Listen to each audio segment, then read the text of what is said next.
to another episode of my podcast, Behind the Scenes, where I cover different movies and show you the behind-the-scenes process. So on today's episode, we're covering the horror film Scene. So in our film opening, we leaned into a lot of the typical genre conventions that are used in the horror genre to build suspense and tension, like lighting, sound, and editing techniques. The darker colors that we used were used to set an uneasy tone and make the audience feel like something's off or it's like a little unsettling. The editing style that we use, where we have quick cuts between the scenes of the clock versus the actor versus the fan, was also used to keep the audience on their toes so they don't know what's coming up next, since the camera keeps cutting back and forth so frequently.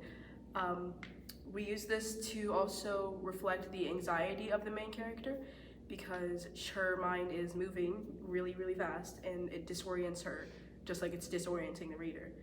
In terms of representation, we're showing that what it's like to live with anxiety and possibly schizophrenia, because the main character is never truly shown to have something be there, because even after the antagonist of our story comes in, when she comes into the room, there's nobody there and the lights turn off by themselves.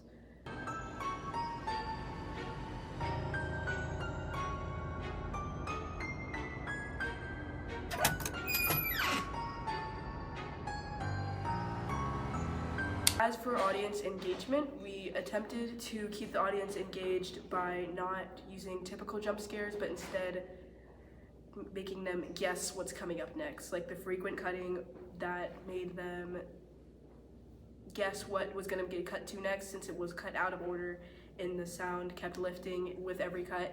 The ambient noise in the background would like get here louder, we're seeing the sound continue to lift with every time the camera cuts back and forth between one of the objects, versus here we're going to see in a second, once the bell rings, all of the sound completely cuts out, which like not ruins, but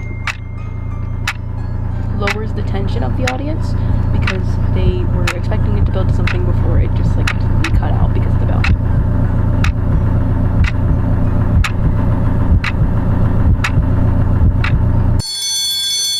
We used all of these sounds to make the audience feel a connection to the main character, so that when the lights go out and she gets taken, then the audience feels the same unease that the main character feels. If this were to be released, I was thinking film festivals, since it does have elements of experimental films, even though it is not an experimental film. Film festivals also feature many indie films, which ours would be considered given its low budget nature. Also, the quick cutting might feel disorienting or unsettling to typical horror viewers. Other than that, I was thinking HBO Max, since they have a amazing selection of horror films already on the genre. That is all for today's podcast.